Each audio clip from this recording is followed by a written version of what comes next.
하나님의 말씀은 누가복음 3장 3절에서 14절까지의 말씀 우리가 보도록 하시겠습니다. 누가복음 3장 3절에서 14절까지의 말씀입니다.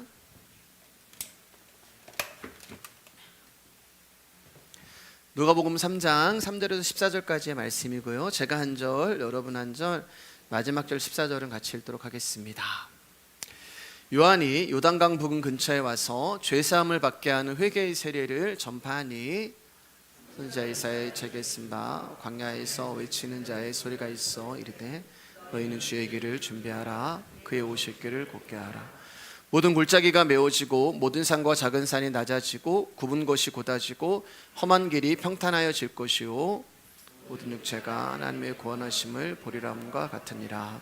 요한이 세례받으러 나오는 무리에게 이르되 독사의 자식들아 누가 너희에게 일러 장차올 진노를 피하라 하더냐. 그러므로 회개에 합당한 열매를 맺고 수고로 아브라함의 조상이라 말하지 말라.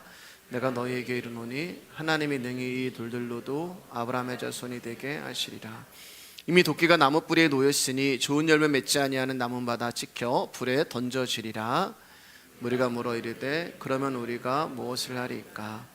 대답하여 이르되 옷 두 벌 있는 자는 옷 없는 자에게 나눠줄 것이요 먹을 것이 있는 자도 그렇게 할 것이니라 하고 세리들도 세례를 받고자 하여 와서 이르되 선생이여 우리는 무엇을 하리이까 하매 이르되 부과된 것 외에는 거두지 말라 하고 군인들도 물어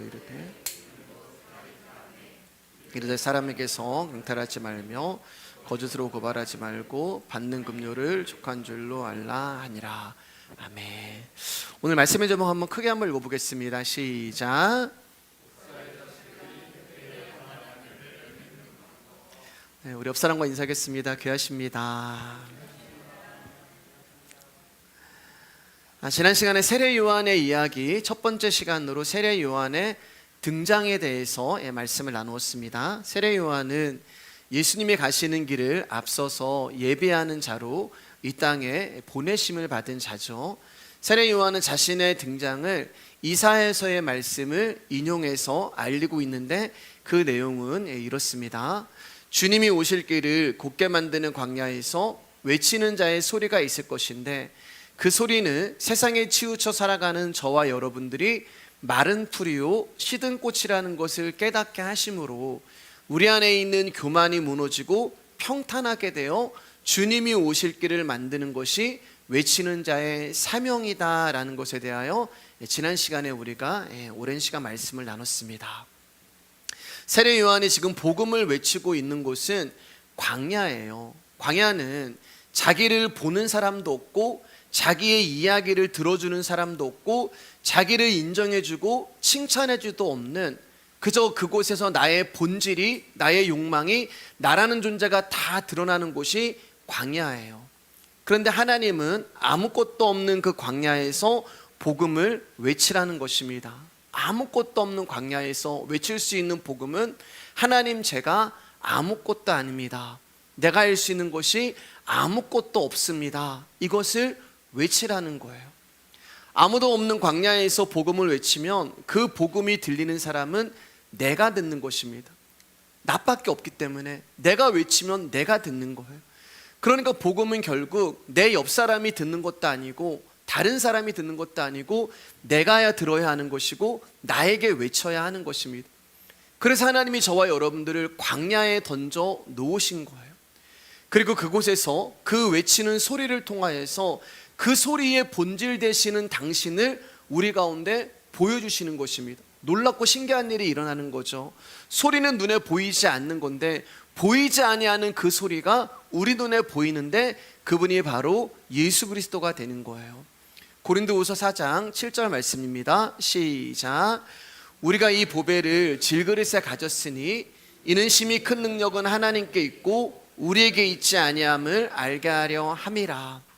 집중해서 말씀 잘 들어주시면 감사드리겠습니다. 외치는 자라는 질그릇 안에 보배 되시는 소리가 숨겨져 있는 거예요. 그래서 이 보배가 이 소리가 드러나기 위해서는 질그릇이 부서져야 하는 거예요. 그래서 질그릇인 저와 여러분들을 하나님이 광야에 던져 놓으시고 거기서 저와 여러분들을 깨트려 버리십니다.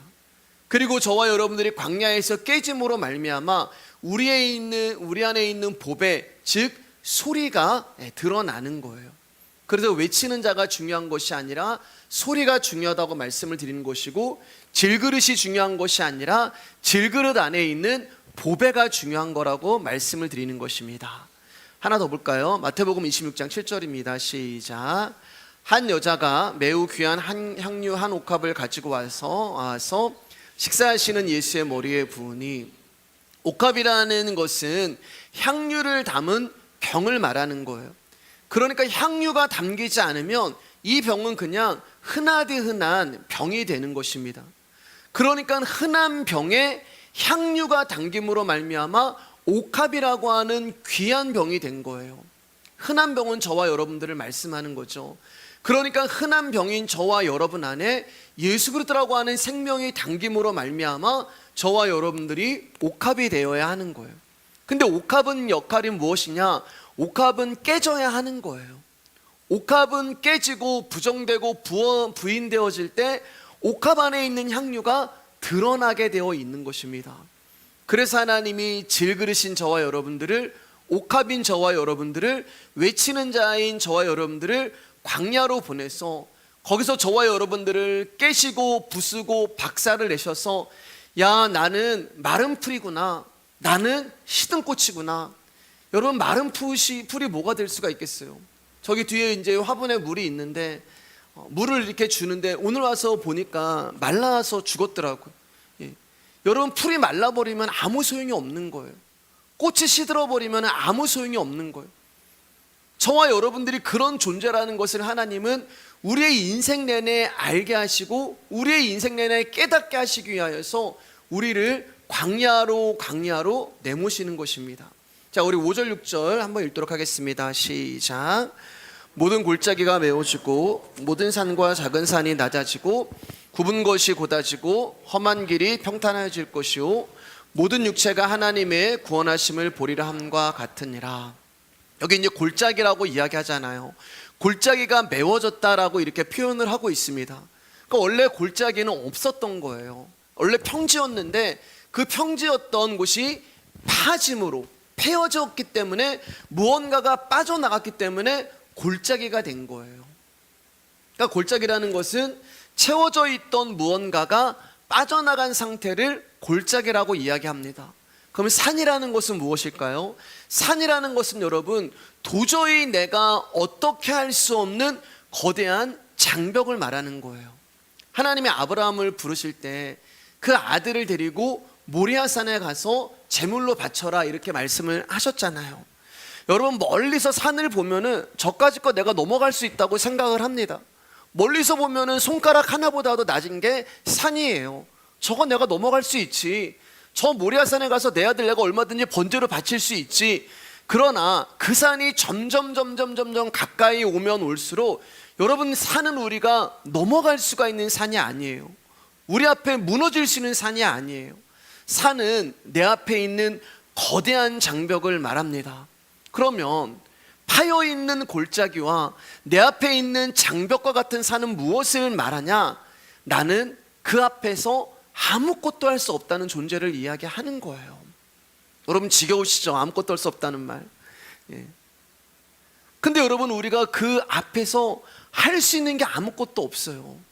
그래서 하나님이 우리의 인생 가운데 골짜기를 두시고 우리의 인생 내내 거대한 산이라는 장벽을 계속 만나게 하시는 거예요. 여러분들이 마른 풀이요 제가 시든 꽃이라는 것을 깨달을 때까지 하나님은 계속 우리 인생 내내 골짜기를 두시고 산을 계속 등장시킵니다.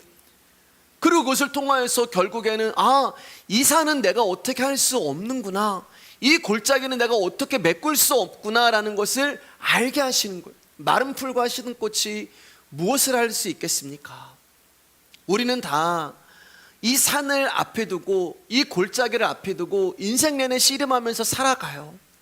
그래서 우리는 하나님, 내 앞에 있는 이 산을 때로는 바다로 옮겨주세요 라는 기도도 하고, 큰 산아 내가 무엇이냐, 내 앞에서 평지가 될지어다라고 그렇게 발버둥치고 외치기도 합니다. 왜요? 어디서 들은 것은 있거든요. 근데 그 말씀은 우리에게 해당이 되는 말씀이 아니란 말입니다. 여러분, 산이 없어지던가요? 여러분의 인생 앞에 있었던 고난과 고통과 그 문제가 큰 산은 내가 평지가 될지어다, 바다로 떨어질지어다 라고 했을 때 그 문제가 해결이 되던가요? 정말 산이 바다로 던져지고 평지가 되던가요? 아니요, 그대로잖아요. 우리 앞에 그 산은 요동함이 없이 언제나 그 자리에 있습니다. 아무리 우리가 최선을 다하고 우리가 믿음으로 선포한다고 해도 우리는 그 산을 어떻게 할 수 없어요. 우리의 인생이에요. 왜냐하면 하나님이 우리의 인생 가운데 그 산을 두시는 거예요. 그런데도 무지한 우리는 최선을 다해서 우리의 힘으로 어떻게든 그 산을 옮겨보려고 합니다. 움직이지도 않는 산을 바다로 빠지라고 하고 평지가 되지도 않는 그 산을 평지가 되라고 이야기해요. 재밌는 것은 아무 일도 일어나지 않아요. 아무 일도. 왜냐하면 하나님의 뜻은 이 산을 바다로 옮기는 것에 있는 것도 아니고 이 산을 평지로 만드는 것에 있는 것도 아니고 이 산을 우리 앞에 두신 그 뜻은 너는 왜 아무것도 못해? 이것을 알게 하시기 위해서 산을 둔 것인데 우리는 계속해서 뭔가를 할 수 있다고 명령하고 외치고 무언가를 한단 말입니다. 그러니까 아직도 나에게 어떤 희망이 있고 아직도 나에게 어떤 소망이 있다고 생각하는 존재에게는 하나님의 뜻이 역사하지 않는 거예요. 하나님은 우리 앞에 놓여있는 산을 보게 하심으로 나의 한계와 나의 좌절과 나의 절망을 깨닫게 하시는 거예요. 자, 졸면 안 돼요. 졸지 마시고 말씀 잘 들으세요. 하나님은 우리 앞에 있는 산을 놓으시고 우리의 한계와 우리의 좌절과 우리의 절망을 보게 하는 것입니다. 하나님의 뜻은 할 수 있다는 우리의 존재를 아무것도 할 수 없는 존재로 바꾸시는 거예요. 그래서 우리 인생에 골짜기를 두시는 거예요. 움푹 파여있는 골짜기에 빠지게도 하시는 거예요. 그리고 우리 인생에 거대한 장벽과 같은 산을 두시는 것입니다. 내 생각대로 안 되고 내 마음대로 안 풀리고 그래서 상황에 맡겨버리고 사람에게 실망을 하고, 그래서 처음에는 우리는 내 주변과 내 환경에 있는 사람들을 원망을 해요. 내 주변과 내 환경과 내 주변에 있는 사람들에게 실망을 합니다. 그런데 조금 더 지나면 나라는 존재에 절망을 해요. 그게 바로 광야가 되는 거예요. 그런데 파여있는 골짜기가 메꾸어지는 일이 일어난 것입니다. 거대한 장벽과 움직일 수 없는 산이 평지가 되는 일이 일어난 거예요. 우리가 한 건가요? 아니란 말입니다. 우리는 불능이라서 나는 아무것도 할 수 없는 존재입니다. 그것을 깨달아 알게 될 때, 그 질그릇이 박살이 날 때, 그 옥합이 깨져버릴 때 내 안에 있는 보배 되시는 소리가 이 일을 하시는 거예요. 내 안에 파여있는 공허한 골짜기를 메꾸시고 교만이라는 거대한 산을 부수셔서 평탄한 길로 만들어 버리시는 거예요. 그러니까 사랑하는 여러분, 내가 마른 풀이고 내가 시든 꽃이구나, 내가 불능이구나, 나는 정말 아무것도 아닌 존재라는 것을 아는 것이 하나님이 나를 사랑하신다는 증거가 되는 거예요. 하나님이 아무것도 할 수 없는 불능의 자리, 나는 마른 풀이고 시든 꽃이어서 아무 쓸모없는 존재구나라는 우리를 깨달을 때 우리를 고아처럼 버려두지 아니하시고 그 자리로 우리를 찾아오시는 것입니다. 이게 복음이 되는 거예요. 그래서 아름다운 소식이라고 말씀을 드렸잖아요, 지난주에요. 이것을 깨닫는 것이 아름다운 소식이에요. 그러면 이 복음을 아는 사람의 찬양이 무엇이 되어야 하겠어요? 여러분, 우리 찬양이 뭐가 되겠어요? 하나님, 나는 아무것도 아닙니다. 나는 당신의 도움이 필요한 자입니다. 나는 구원이 필요한 자이고 나는 당신의 사랑과 긍휼이 필요한 자입니다.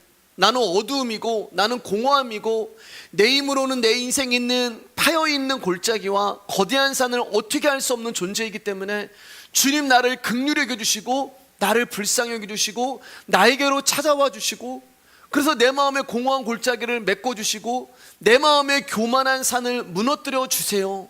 나는 주님이 필요한 자입니다. 당신으로 충만히 채워주세요. 이게 여러분 우리가 드리는 최고의 찬양이 되는 것입니다. 자, 우리 마태복음 3장 5절 6절입니다. 시작. 이때 예루살렘과 온 유대와 요단강 사방에서 다 그에게 나와 자기들의 죄를 자박하고 요단강에서 그에게 세례를 받더니, 우리가 오늘 보고 있는 누가복음에는 이 부분이 빠져서 병행구절인 마태복음 말씀을 가지고 왔어요. 자, 이제 세례 요한이 광야에서 복음을 외치고 죄사함을 받게 하는 회개의 세례를 전파할 때 요한에게 세례를 받으러 나오는 많은 무리들이 있었습니다. 마태복음에서는 그 사람들을 특정지어서 사두개인과 바리새인들이라고 이야기를 하는데, 오늘 우리가 읽은 누가복음에서는 무리들이라고 얘기하고 있어요. 무리들이라고 하는 말은 모든 사람들이라는 뜻이 되는 거예요. 그러니까 그 모든 사람들 안에는 저도 포함이 되어 있고 여러분도 포함이 되어 있는 것입니다. 즉 오늘 말씀은, 지금 세례 요한이 우리 가운데 들려주고 있는 이 말씀은 어떠한 특정한 사람들만 듣는 것이 아니라 무리들, 제가 들어야 하고 여러분들이 들어야 한다는 거예요. 그렇기 때문에 오늘 말씀은 저와 여러분들에게 말씀하시는 외치는 자의 소리가 되는 거예요. 그래서 복음은 내가 듣는 것이라고 말씀을 드렸습니다. 그러니까 다시 한번 부탁드리겠습니다. 다른 생각하지 마시고요, 피곤하시더라도 정신 차려주시고 귀를 쫑긋 세우고 마음을 집중해서 지금 나에게 말씀하시는 하나님의 음성을 들어주시기를 주님의 이름으로 부탁드리겠습니다. 자, 한번 우리 옆 사람과 다시 한번 인사할게요. 말씀에 귀 기울입시다. 아멘. 자, 누가복음 3장 7절입니다. 시작. 요한이 세례를 받으러 나오는 무리에게 이르되, 독사의 자식들아, 누가 너희에게 일러 장차올 진노를 피하라 하더냐. 자, 그런데 요한이 자신에게 세례를 받으러 나온 많은 사람들을 보자마자 그들을 향하여서 저주스러운 말을 퍼붓습니다. 독사의 자식들아, 누가 너희들에게 다가올 하나님의 심판을 피하라고 일러주었느냐? 너희는 회개의 열매를 맺어라. 속으로 아브라함이 우리의 조상이다라고 생각하지 말아라. 하나님께서는 이 돌들로도 아브라함의 자손이 되게 하실 수 있다며 그들에게 굉장히 심한 독설을 퍼붓고 있는 거예요. 여러분, 유대인들이 가장 싫어하는 동물은 뱀이에요. 창세기를 알고 있는 유대인들은 뱀의 정체가 누구인지 알고 있고, 또한 뱀이 무슨 짓을 하였고 그 결과로 어떤 일이 일어났는지도 잘 알고 있습니다. 그렇기 때문에 유대인들에게 독사의 자식이라는 말은 단순한 욕이 아니라 뱀의 정체를 알고 있잖아요. 너는 마귀의 자식이야, 이런 말이 되는 거예요. 여러분, 이것은 유대인들에게 굉장히 충격적인 말이 되는 것입니다. 왜냐하면 하나님을 자신의 아버지로 알고 있었단 말입니다. 자신들은 선민이에요. 하나님이 선택하고 하나님이 구원한 백성이고, 아브라함이 우리의 조상이고 하나님이 우리의 아버지라고 믿고 있었는데, 그 모든 관계를 부인하고 그들의 모든 전통과 신분을 깨버리고 부정하는 말을 듣고 있는 거예요. 너희는 하나님의 자식이 아니야. 너희는 하나님의 자녀가 아니라 너는 마귀의 자식이야. 그렇게 이야기를 하는 거예요. 여러분, 제가 여러분에게 여러분들은 하나님의 자녀가 아니고 마귀의 자식입니다, 이 독사의 쉐이드라 뭐 이렇게 얘기하면은 여러분 기분이 좋으시겠어요? 나쁘시겠어요? 나쁘죠. 아마 저한테 돌 던지고 나가실 분도 계실 거예요. 세례 요한이 지금 그 이야기를 하고 있는 거예요. 예배드리러 온 사람들을 향해서 너희는 하나님의 자녀가 아니야. 너 지금 구원받다고 생각하는데, 너 천국 간다고 생각하는데, 너 무슨 근거로 그렇게 자신 있냐? 이 마귀의 자식들아. 지금 이 얘기를 하고 있는 거예요. 나에게 하시는 말씀이란 말입니다. 여러분, 지금 이 말을 듣고 있는 유대인들의 마음이 얼마나 어렵고 기분이 나빴겠어요. 이들은 말씀을 철저히 지키는 사람들이었어요. 모태신앙이었습니다. 교회 열심히 다니는 사람들이었어요. 그리고 그 말씀을 실천하는 일이 우리와는 비교도 안 될 정도로 완벽에 가깝도록 힘을 쓰며 살아가는 사람들이었어요. 종교성만 그런가요? 아닙니다. 이들은 도덕성을 비롯하여 모든 삶에서 저 사람은 누가 봐도 구원받았어, 하나님이 사랑하면 저 사람을 사랑해야지라고 인정할 만큼 모든 것에 완벽하고 철저했던 사람들이에요. 그들이 어떤 삶을 살았는지 한번 볼게요. 누가복음 18장 11절에서 12절입니다. 시작. 바리새인이 서서 따로 기도하여 이르되 하나님이여, 나는 다른 사람들 곧 토색 불이 간음을 하는 자들과 같이 아니하고 이 세리와도 같이 아니함을 감사하나이다. 나는 일에 2번씩 금식하고 또 소득의 11조를 드리니다 하고. 여러분, 일주일에 2끼가 아니라 이틀을 금식한대요. 대단하잖아요. 소득의 11조, 여러분 11조 드리는 게 얼마나 어려워요. 그런데 소득의 11조를 철저하게 드린대요. 믿음이 있는 자들이에요. 또 토색하지 않고 불의하지도 않고 간음하지도 않고 율법을 철저히 지키고 있는 자들이에요. 종교적으로 도덕적으로 너무나 깨끗하고 성실하고 훌륭한 사람들이란 말입니다. 그런데 이 사람들을 향해서 마귀의 자녀라고 이야기를 하는 거예요. 그래서 이 사람들은 오늘도 믿음으로 살아가기 위하여서 세례 요한이라는 사람이 광야에서 회개의 세례를 베푼데, 야, 우리가 그거 받자, 얼마나 열심히 있는 사람이에요. 그 회개의 세례를 받기 위하여 믿음으로 오늘도 광야에 나와서 먼 길을 왔단 말입니다. 그럼 당연히 칭찬해야죠. 당연히 인정해야죠. 일주일에 2번이나 이틀이나 금식하고 11조를 철저하게 하나님 앞에 드리고 토색하지도 아니하고 불의하지도 아니하고 간음하지도 아니하고 정말 신앙생활 누구보다 열심히 하는 그들이 이제는 회개의 세례 받을 필요가 없는 자들이잖아요. 이 사람들은요, 따지고 보면은. 그럼에도 불구하고 나님이다, 나는 회개가 필요합니다라고 세례를 받으러 왔으니 얼마나 칭찬을 받아야 하고 얼마나 인정을 받아야 해요. 근데 칭찬은커녕 가장 저주스러운 독설인 욕설인 이 마귀의 자녀라는 말을 듣고 있는 거예요. 독사의 자식이라는 말은 뱀의 후손이란 말입니다. 뱀의 자식이란 말이에요. 자, 그러면 도대체 왜 세례 요한은 이들을 향하여서 뱀의 후손이라고 저주를 퍼붓고 있는 것일까? 왜일까요, 여러분?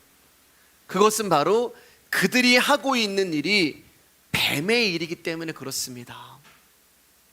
여러분, 말씀을 잘 보시면 바리새인이 무엇을 가지고 자신을 자랑하고 다른 사람과 세리와 다르다고 말하고 비판하는지를 여러분 잘 보셔야 돼요. 여기서 말하는 토색, 불의, 간음, 금식, 11조, 이게 다 뭐냐면은 율법이에요. 다른 말로 하나님이 우리 가운데 지키라고 말씀하신 말씀이 된단 말입니다. 그러니까 이 두 구절을 한마디로 이야기하면은 하나님, 나는 하나님의 말씀을 완벽하게 지켰습니다, 이 고백이 되는 거예요. 나는 하나님의 말씀을 완벽하게 지켰습니다. 모든 율법을 다 지켰습니다.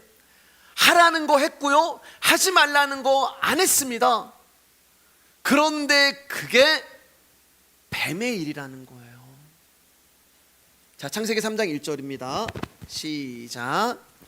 그런데 뱀은 여호와 하나님이 지으신 들 짐승 중에 가장 간교하니라. 뱀이 여자에게 물어 이르되 하나님이 참으로 너희에게 동산 모든 나무의 열매를 먹지 말라 하시더냐. 창세기 2장 17절 말씀을 보면은 선악을 알게 하는 나무의 열매는 먹지 말라, 먹으면 반드시 죽으리라.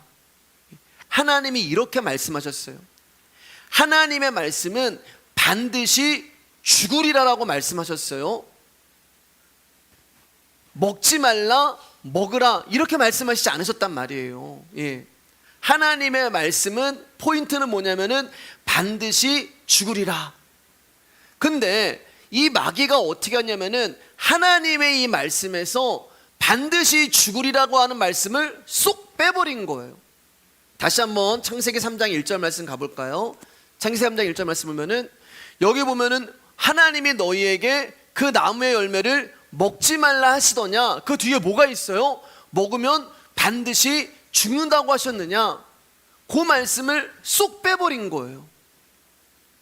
그러니까 하나님의 말씀을 어떻게 이 뱀이, 마귀가 왜곡을 했냐면은 하라 하지 말라로 왜곡을 해버린 거예요. 그러니까 여러분, 우리가 하나님의 말씀을 얼마나 잘 잊어버려요. 여러분, 지난주에 우리가 들었던 말씀 많이 잊어버리셨잖아요. 수요일 날 들었던 말씀도 무슨 말씀이었지? 우리가 잊어버렸잖아요. 여러분, 저와 여러분들이요, 한 달만 복음을 듣지 않고, 한 달만 제 설교를 듣지 않고 복음이 아닌 다른 분의 메시지를 들으면 여러분, 우리라는 존재는 그리로 넘어갈 수밖에 없는 자들이에요. 저는 그것을 여러 번 경험을 했습니다. 저도 자신이 없어요, 여러분. 제가 정말 한 달이 뭐예요? 일주일 동안 말씀 연구를 안 하고 정말 제 본능이, 제 육신이 이끄는 대로 살아가려면 여러분, 저는 하나님과 멀어질 수밖에 없는 존재예요. 우리는 그런 자들이에요. 하나님이 지난주에 무슨 말씀하셨지? 우리는 모르잖아요. 지난주에 말씀의 제목도 모르고 수요일날 말씀의 제목도 몰라요. 우리는 잊어버려요. 자, 그러니까 지금 이 하나님은 창세기 2장에서 말씀하셨는데 3장에서 뱀이 이야기를 하는 거예요. 하나님이 모든 나무의 열매를 먹지 말라 하시더냐, 우리는 먹으면 죽으리라고 하는 말씀을 잊어버린 것입니다. 아, 하나님이 그 열매를 먹지 말라고 하셨지, 하나님의 말씀은 하라 하지 말라에 있는구나. 그렇게 우리가 하나님의 말씀을 받아들이는 거예요. 그러나 여러분, 하나님의 말씀은, 하나님의 율법은 하라 하지 마라에 있는 게 아니에요. 하나님의 의도, 하나님이 우리 가운데 말씀을 주신 이유는 결국 뭐예요? 너는 말씀 못 지키는 자야. 이거 알게 하시려고 우리 가운데 말씀을 주신 거예요. 너는 말씀 못 지키는 자야. 선악과의 그 나무 열매 먹지 말라고 하는, 너 그 한 가지 계명도 못 지키는 자야. 하나, 100가지 준 것도 아니고 딱 하나 주셨는데 그 하나도 우리는 못 지키는 자야. 그거 알게 하시기 위하여서 우리 가운데 율법을 주셨단 말입니다. 내 뱀이가 하나님의 말씀을 왜곡해 버리는 거예요. 너는 말씀을 못 지키는 자야. 그것을 하라 하지 말라로 바꿔버리는 거예요. 그러니까 사랑하는 여러분, 하나님이 우리 가운데 말씀을 주신 의도는 뭐예요? 나는 말씀을 지킬 수 없는 자야. 나는 아무것도 아니야. 나는 마른 풀이야. 나는 시든 꽃이야. 계속 이야기를 하는 거잖아요, 성경이 여러분. 근데 지금 세례 요한에게 세례를 받으러 나온 무리들은 뭐예요? 하나님, 나는 일주일에 2번 금식하고, 나는 소득의 11조를 철저히 하고, 나는 토색과 불의와 가늠하지도 않고, 나는 하나님의 말씀을 하라는 거 했고요, 하지 말라는 거 하지 않았습니다 라고 하는 자신들의 율법 지킴을 가지고 나오는 거예요.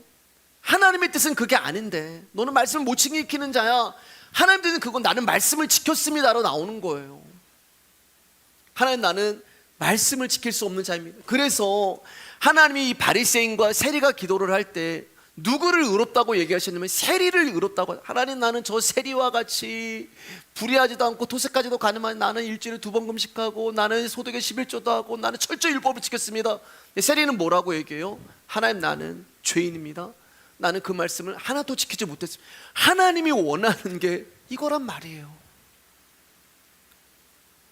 그러니까 이들은 자신들이 말씀을 지킴을 가지고 나온 거예요. 그들이 지금 세례를 받으러 나온 이유도 진정한 회개를 하려고 나온 것이 아니라 자신의 깨끗함과 종교적 열심을 자랑하며 자신의 의로움에 그저 회개라고 하는 세례 훈장 하나 더 달아줌으로 나를 드러내기 위한 수단으로 나온 거란 말입니다. 여러분, 이 사람들이 회개를 할까요? 안 해요. 왜냐하면 이들은 율법을 철저히 지키기 때문에 나는 이미 구원받았는데, 나는 모든 것을 갖추고 있고 모든 것을 지키고 있기 때문에 나는 부족함이 없어. 그렇기 때문에 나는 용서받아야 될 사람이 아니라 저 세리가 용서받아야지, 저 사람이 용서받아야지. 나는 이미 용서받았어. 나는 이미 구원받았어. 자신들의 마음이 돌이킴을 받아야 한다는 회개조차 부인하는 사람들이 이 사람들이에요. 그걸 교만이라고 하는 것입니다. 우리 지난 시간에 교만에 대해서 한참 나눴잖아요. 그렇기 때문에 이들은 자신들의 교만으로 인하여 사랑하는 아들을 세상에 보내시고 십자가에 죽게 하시는 하나님의 사랑과 용서를 볼 수 없는 자들이란 말입니다. 사단은 이처럼 인간으로 하여금 자기 확신, 자기 생각에 붙들리게 하고 결국 고정관념이라는 것으로 인해 참된 하나님을 볼 수 없게 하는 거예요. 그래서 세례 요한이 그들을 향하여서 독사의 자식들아, 이 마귀의 자식이라고 저주를 하고 있는 것입니다. 세상적 조건에서 아무 부족함이 없고 누릴 만큼 누리고 있다고 생각하기에 예수님을 찾으면서도 인간의 본질적인 문제인 죄를 보려고 하지 않는 거예요. 자신을 바라보면서 내가 하나님의 백성이지 내가 무슨 독사의 자식이야, 그렇게 생각을 하고 있는 것입니다. 이처럼 자신을 당연히 하나님의 백성으로 간주하고 나오기 때문에 회개가 없는 거예요. 이런 유대인과 같은 착각을 하고 있는 대표적인 사람이 오늘날 여러분 누구겠어요? 목사입니다. 목사. 여러분 생각할 때 목사라는 존재는 당연히 구원받은 거라고 생각하시죠? 여러분이 생각할 때 목사라는 존재는 하나님이 누구보다도 제일 먼저 사랑하는 자라고 생각을 하시잖아요. 그래서 목사님을 굉장히 막 우러러보시기도 하고 존경하시기도 하잖아요. 목사라는 것 때문에 자신을 당연히 하나님의 백성이라고 생각을 합니다. 그렇잖아요. 여러분, 여기서 하나님의 말씀을 전파하고 그것도 복음을 위해서 일을 하는데 설마 여러분 내가 독사의 자식이라고 생각하는 건 꿈에도 없는 일이에요. 여러분, 그걸 누가 장담해요? 그래서 말씀은 저에게도 해당이 되는 말씀이란 말입니다. 내가 목사이기 때문에 하나님의 백성이 되는 것은 없어요. 목사님이기 때문에 당연히 구원받았지, 그런 거 없어요. 분명한 것은 목사 역시 이 죄사함의 회개가 없이는 구원에 이를 수 없다는 거예요. 하나님, 내가 목사하다 왔는데요, 그것을 앞세워서 천국에 들어갈 수 있는 것이 아니란 말입니다. 구원의 문제 앞에서는 목사도 선교사도 아무것도 아니에요. 자, 그러면 목사만 그런가요? 오늘 세례 요한에게 지금 세례를 받아온 사람들이 무리들, 모든 사람들이란 말이에요. 그 모든 사람들에는 저도 포함이 되어 있지만 여러분도 포함이 되어 있는 거예요. 그러니까 세례 요한은 저와 여러분들을 향해서 독사의 자식이라고 외치는 것은 자신에게 세례를 받으러 나온 무리들이 여전히 자신의 육체적 신분과 조건에 매여 있는 자로 나오는 거. 유대인은 유대인대로, 힘이 있는 자는 힘 있는 자대로, 가난한 자는 가난한 자로, 부자는 부자대로, 그 자기의 신분과 자기의 처지에 맞게 나오는 거예요. 목사는 목사대로, 집사는 집사대로, 성도는 성도대로 전부 세상적인 조건과 신분을 가지고 나오는 거예요. 그래서 독사의 자식이 바로 우리가 되는 거예요. 왜냐하면 하나님의 백성이라는 관계 안에서 세상적인 조건과 신분이라는 것은 무너져야 하는 것이기 때문에 그렇습니다. 그래서 세례 요한이 8절에서 이렇게 말씀을 하는 거예요. 우리 8절 크게 읽겠습니다. 시작. 그러므로 회개에 합당한 열매를 맺고 속으로 아브라함의 조상이라는 말을 하지 말라. 내가 너희에게 이르노니 하나님이 능히 이 돌들로도 아브라함의 자손이 되게 하시리라. 아브라함의 자손은 하나님이 선택하신 모든 언약 백성을 말합니다.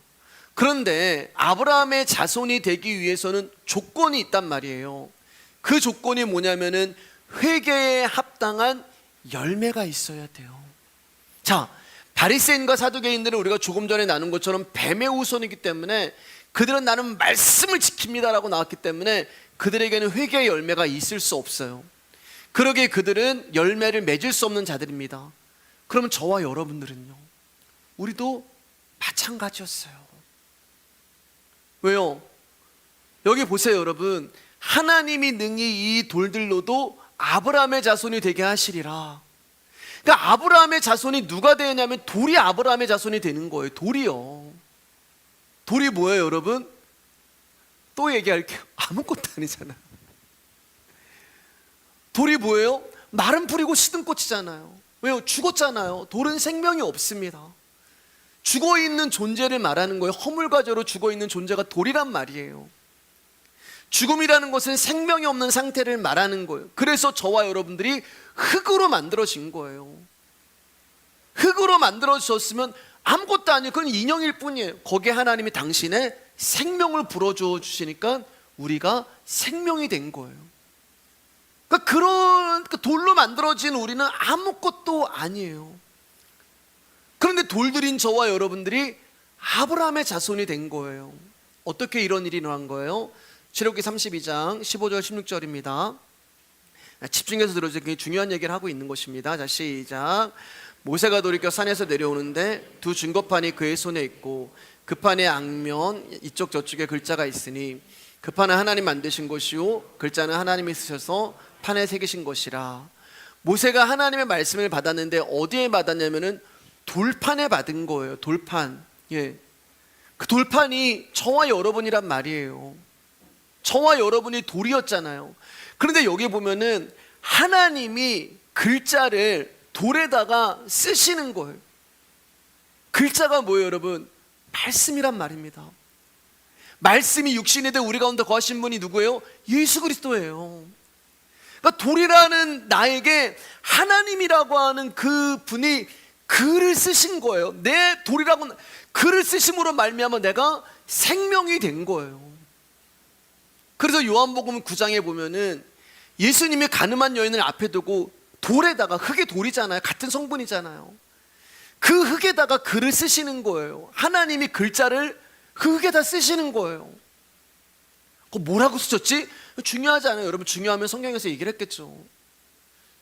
중요한 것은 하나님이 흙이라는 저와 여러분에게 글자를 써내려 가심으로 말미암아 송아지를 하나님이라고 믿었던 우상 숭배했던 저와 여러분의 죄가, 간음을 했던 저와 여러분의 죄가 용서함을 받고 그분의 자녀가 된 거예요. 예레미야 31장 33절 말씀입니다. 시작. 그러나 그날 후에 내가 이스라엘 집과 맺을 언약은 이러하니 곧 내가 나의 법을 그들의 속에 두며 그들의 마음에 기록하여 나는 그들의 하나님이 되고 그들은 내 백성이 될 것이라 여호와의 말씀이니라. 예레미야는 구약입니다. 그날 후에 뭐예요? 십자가 사건을 말하는 거예요. 예수님이 십자가에 죽으신 그날을 말하는 거예요. 여러분, 예레미야 때 돌판이었어요. 하나님의 법은 돌판에 있었어요. 여전히요. 내 밖에 있는 것이었습니다. 돌판은 내 눈으로 읽는 거예요. 밖에 있으니까.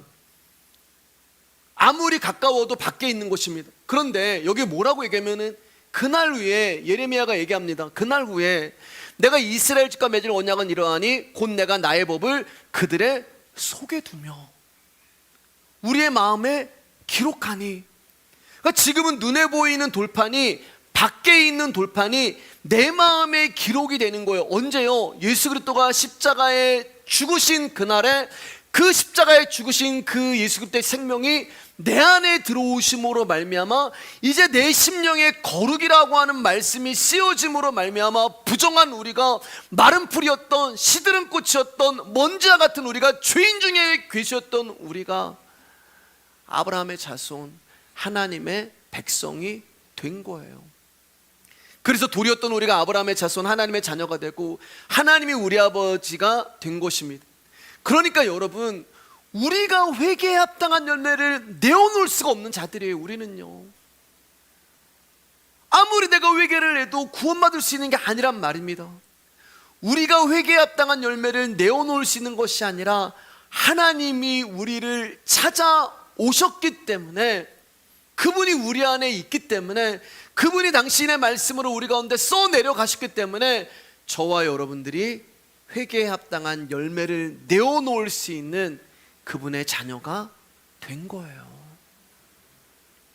그렇기 때문에 저와 여러분들이 아브라함 자손이 된 것은 우리가 뭘 해서가 아니라 돌이라는 구유에 찾아오신 예수님으로 말미암아 이루어진 것입니다. 여러분, 제가 개인적으로 목회를 하면서 안타까운 게 뭐겠어요? 제가 개인적으로 목회를 하면서 가장 안타까운 것은 구원에 대해서 너무 쉽게 생각을 한다는 거예요. 우리는 구원에 대해서 너무 쉽게 생각해요. 하나님 나라 가는 것에 대해서 너무 쉽게 생각을 해요. 그 말은 별로 귀하게 여기지 않아요. 죽으면 가는 하나님 나라. 왜냐하면 당연하다 생각하기 때문에 그래요. 우리는 이게 진짜 귀하고 가장 어려운 문제인데 우리는 너무 구원받은 거에 대해서, 천국 가는 거에 대해서 당연하다고 생각을 해요. 여러분, 당연하다는 말은 뭐예요? 쉽다는 말이에요. 어렵다는 말이 아니에요. 어려운 문제가 아니란 말이에요. 여러분, 시험을 볼 때 이것을 꼭 풀어야 관문을 통과하는 문제라면 우리는 굉장히 신중합니다. 굉장히 고민해요. 또 생각하고 또 생각합니다. 그런데 우리는 구원에 대해서 별 고민이 없어요. 갈등도 없어요. 어려워하지도 않아요. 두려움도 없어요. 목사인 저도 두렵단 말이에요, 여러분. 하나님의 말씀을 알면 할수록 그 말씀이 저한테 막 찾아오면 요즘 막 더 그런데요. 이 막 중압감이 막 있어요, 어떨 때. 내가 정말 하나님 나라 갈 수, 이런 고민도 해요, 여러분. 근데 우리는 별 고민이 없고, 예수님이 당신의 목숨을 죽으시면서까지 우리가 주신 천국인데 하나님이 하나밖에 없는 당신의 아들을 이게 쉽겠냐고요. 여러분, 내 아들을 내가 막 난도질하면서 여러분에게 구원이라는 선물을 줬는데 우리는 별로 거기에 고민이 없고 갈등도 없고 어려워하지도 않습니다. 왜냐하면 너무 쉽기 때문에 그래요. 왜요? 교회 다닌다고 생각하기 때문에 그래요. 교회 다니면 난 구원 받았어. 교회 다니면 천국 가. 여러분, 이거보다 쉬운 문제가 어디 있어요? 그래서 하나도 어려워하지 않는 것입니다. 그런데 여러분, 나중에 우리가 하나님 앞에 섰는데 하나님이 우리를 모른다 하시면 우리는 어떻게 되는 것일까요? 하나님이 저를 향해서 이 불법을 행하는 자야 내게서 떠나가라 하시면 저는 어떻게 되는 것일까요? 예수의 이름으로 목사 노릇하고 집사 노릇하고 병 고치고 귀신 쫓아내고 전도하고 선교하고 봉사하고 헌신하고 예배하고 헌금했는데 주님이 나를 모르신다고 하시면 어떻게 되는 것일까요? 여러분, 천국은 하나님의 집이잖아요. 하나님의 집. 우리 집이 아니에요, 여러분. 그렇기 때문에 하나님이 그 문을 열어주시지 않으시면 우리는 들어갈 수 있는 방법이 없어요. 근데 하나 방법이 있어요. 집주인이 문을 열어주셔야지만 우리가 들어갈 수 있는데 우리가 우리 집도 아닌데 들어갈 수 있는 방법이 있는데 그게 뭐냐면은 열쇠를 가지고 있으면 돼요. 열쇠. 자, 마태복음 16장 19절입니다. 시작.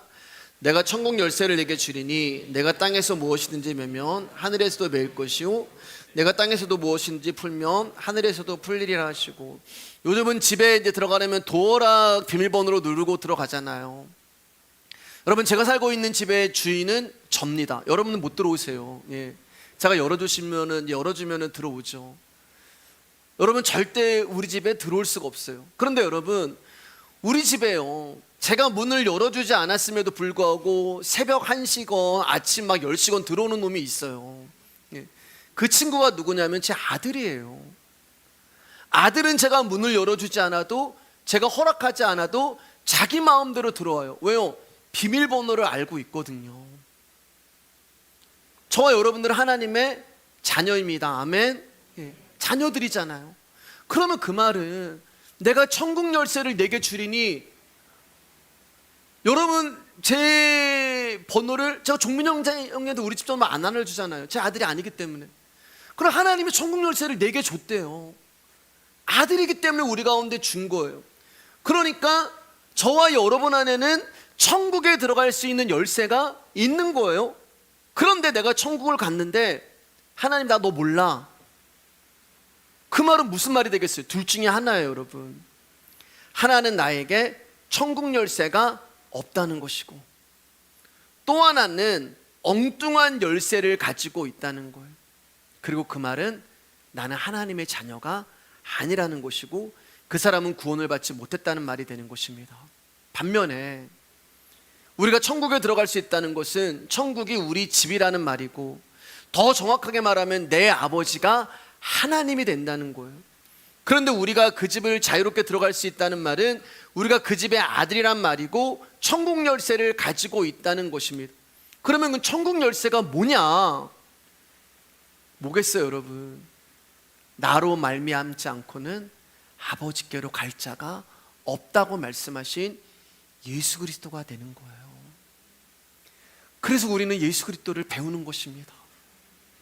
그래서 우리는 예배 시간마다 개척하고 3년 반 동안 다른 거 전하지 않고 예수 그리스도 증거한 거예요.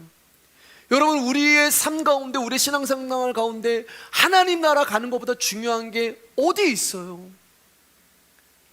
천국 열쇠는 바로 예수 그리스도의 생명을 말하는 것이고, 천국 열쇠의 비밀은 예수님이 누구이신가를 아는 것이고, 돌이었던 내가 어떻게 하나님의 자녀가 되었는지를 아는 그 비밀을 알고 있는 자가, 그 말씀이 들리는 자가 이 열쇠를 가지고 있는 거예요.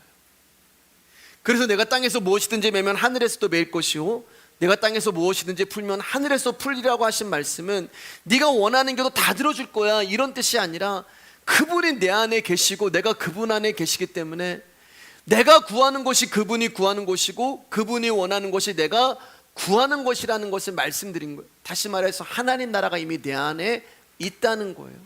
돌이었던 내 안에 그분의 글이, 말씀이 새겨짐으로 말미암아 우리가 하나님의 백성이 되었다는 것입니다. 자, 이제 세례 요한이 여기까지 얘기를 했어요. 이제 말씀 좀 정리할게요. 자, 이 말씀을 듣고 있던 무리가 이제 이렇게 세례 요한에게 대답합니다. 누가복음 3장 10절입니다. 크게 시작. 무리가 물어 이르되 그러면 우리가 무엇을 하리이까? 요한이 지금까지 이야기를 했어요. 막 열을 내면서 막 이 애타는 마음을 가지고 세례 요한이 막 저처럼 막 얘기를 했단 말입니다. 말씀을 전했어요. 근데 세례 요한의 설교를 들은 무리가 뭐라고 얘기하면은, 그러면 우리가 무엇을 하여야 회개에 합당한 열매를 맺을 수 있습니까? 답답하지 않으세요, 여러분? 속이 터지는 거예요. 말씀을 준비하면서요, 제가요. 지금까지 영생에 관해서 우리가 할 수 있는 것이 아무것도 없다, 너희는 마른 풀이고 너희는 시든 꽃이라고 세례 요한의 말씀을 전했는데, 그 말씀을 들었던 무리가 뭐라고 얘기하면은, 그럼 우리가 무엇을 하여야 영생을 얻을 수 있습니까? 에이 목사님, 그래도 우리가 이것도 해야죠, 우리가 저것도 해야죠. 에이 목사님, 이것도 우리가 이런 일도 하고 저런 일도 좀 해야 되지 않겠습니까? 라고 또 내가 하라 하지 말라는 율법 지킴을 가지고 나오는 거예요. 또 뭘 할 수 있다고 가지고 나오는 거예요. 영생은 오직 예수 그리스도이기 때문에 그분을 알아가는 것이 영생이에요. 그러니까 영생은 받는 것이지 우리가 해서 얻는 것이 아니란 말이에요. 자, 요한복음 3장 16절 말씀, 여러분 다 외우시는 말씀, 시작. 하나님이 세상을 이처럼 사랑하사 독생자를 주셨으니 이는 그를 믿는 자마다 멸망하지 않고 영생을 하려 하심이라. 하나님이 주셨단 말이에요. 우리가 뭘 해서 받는 게 아니라 그분이 주셨기 때문에 우리가 받은 거예요. 그러니까 하나님의 입장에서는 아들을 주신 것이고 우리 입장에서 그분을 받은 것을 영접이라고 이야기를 하는데, 이 영접 역시 우리가 뭘 해서 이루어진 것이 아니라 그분의 은혜란 말입니다. 요한복음 1장 12절 13절 시작. 영접하는 자 곧 그 이름을 믿는 자들에게는 하나님의 자녀가 되는 권세를 주셨으니 이는 혈통으로나 육정으로나 사람의 뜻으로 나지 아니하고 오직 하나님께로부터 난 자들이니라. 하나님의 자녀가 될 수 있는 유일한 길은 혈통도 아니고 육정도 아니고 사람의 뜻도 아니란 말이에요. 나 모태신앙인데요, 혈통 아니에요. 기독교 3대 4대 아니에요. 우리 아버지가 목사 아니에요. 또 하나님의 자녀는 우리의 육정, 내가 사회적으로 명망 있고 지위 있고 신분 있고 아니에요. 사람의 뜻 돌을 닦아서 이루어지는 것이 아니란 말입니다. 자, 그러면 여기서 말하는 혈통과 육정과 사람의 뜻, 이 세 가지를 한 단어로 이야기하냐면은 사람이 되는 거예요. 사람은 절대 자신의 어떠함으로 구원을 이룰 수 없다. 아무리 사람이 애쓰고 정성 들이고 노력을 한다 해도 하나님의 자녀가 될 수 없고, 오직 하나님이 돌에다가 글자를 새겨준 사람만 하나님의 자녀가 될 수 있다고 말씀하는 것입니다. 자, 11절 14절 이제 읽고 말씀 조금씩 이제 정리할게요. 시작. 대답하여 이르되 옷 두 벌 있는 자는 옷 없는 자에게 나눠줄 것이요 먹을 것이 있는 자도 그렇게 할 것이니라 하고, 세리들도 세례를 받고자 하여 와서 이르되 선생이여 우리는 무엇을 하리까 하매 이르되 부과된 것 외에는 거두지 말라 하고, 군인들도 물어 이르되 우리는 무엇을 하리까 하매 이르되 사람에게서 강탈하지 말며 거짓으로 고발하지 말고 받는 급료를 족한 줄로 알아 하니라. 자, 무리의 물음에 그럼 우리가 무엇을 하여야 영생을 얻을 수 있습니까? 이렇게 묻자 세례 요한이 이렇게 대답을 해요. 옷 두 벌 가진 사람은 없는 사람에게 나눠주고, 먹을 것도 그렇게 하고, 세리들도 그럼 우리는 어떻게 해야 합니까? 너희들은 너희에게 정해준 것보다 더 많은 세금 받지 마. 군인들도 우리는 어떻게 해야 합니까? 너희들은 남의 것을 강탈하지 말고 고발하지 말고 너희 봉급에 만족해. 이게 영생을 얻을 수 있는 길이라고 답을 해주시는 거예요. 이게 뭐예요, 여러분? 지금까지 우리는 아무것도 할 수 없다고 이야기를 했는데, 말씀을 세례 요한의 답을 보면은 마치 회개에 합당한 열매를 맺을 수 있는 것은 우리의 도덕적이고 양심적인 삶이라는 것처럼 이야기가 들려요. 너희들이 그렇게 도덕적으로 양심적으로 살기만 하면은 영생 얻을 수 있어. 마치 우리가 구제하고 양심적인 삶을 살고 도덕적인 행함만 하면은 구원에 이룰 수 있어. 그래서 이 말씀 가지고 여러분 우리가 영생 얻기 위해서는 구제 많이 해야 되고 선교 많이 해야 되고 여러분 도덕적으로 살아야 합니다, 이렇게 말씀하시는 분도 계세요. 옷 두 벌 있는 사람이 옷 없는 사람에게 나눠주는 것은 구제잖아요. 세리가 부과된 것 외에 거두지 않는 것은 양심적인 삶이잖아요. 군인이 강탈하지 않고 거짓으로 고발하지 않고 힘으로 약자를 괴롭히지 않는 것은 도덕적인 삶이에요. 그러나 다시 한번 여러분에게 분명하고 단호하게 말씀드리지만, 우리의 행위와 어떠함, 즉 도덕적인 삶과 양심적인 삶과 구제로 우리의 구원을 이룰 수 없다는 말이에요. 그러면 이 말은 무슨 뜻이냐? 세례 요한의 이 대답은요, 행위적인 측면에서 이해하면 안 됩니다. 본질적인 의미에서 접근을 해야 돼요. 그럼 요한의 이 말은 무슨 말이 되는 것일까? 한마디로 너희들은 절대 이런 삶을 살 수 없다라는 것을 이야기하고 있는 거예요. 살 수 있다고요? 그렇게 사셨다고요? 여러분 제가 한번 얘기해 보겠습니다.